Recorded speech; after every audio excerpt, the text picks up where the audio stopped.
shacbiga waxa dimuqraadiyadda loo sameeyay in lagaga baxo oo doorashooyin iyaga 3 sano hor taagay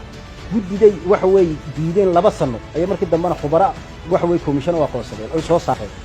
marka waxa way xisbigani waa xisbi wareer siyaasadeed oo soo waajahay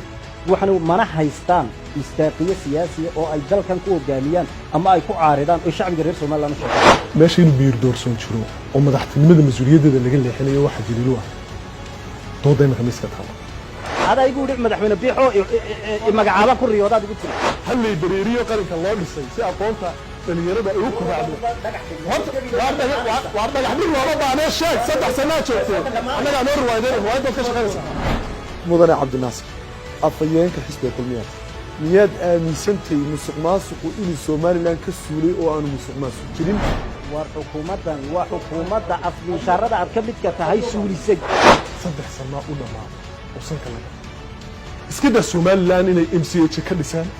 iska daa inay cusbitaal ka dhisaan dhaqaalaha ugu badan ee muwaadiniinta Soomaaliland wuxuu ku baxay dhaqaatiirta Turkiga madaxdaad cayda shahaadad ku sidata soo kulmiyaad tahay inta qortay meel garanaysa dabashaag inta qortay buugan waxa qoran wasiirka warfaafinta Soomaaliya aad u dirteen baa qoran Ismaan Dibad baa buugan taladii uu Faysal ku siiyay qaado oo ahayd wax wadani ka xishoodo ha ku hadlin adigu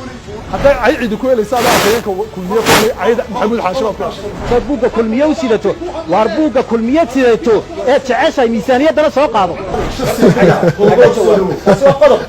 waa dhaqaalaha maxaa ka qabad buuri wax shakhsi ma yaalo wax shakhsi meesha ma yaalaan qodobayso ku soo dhaw barqad adiga maadsan waxaanu ka sameeynaa nabad tiraadeen ceeri gaabo hospital baan ku dhisay ummadda u sheegay hospitalka ceeri gaabo ka dhisay 3 sano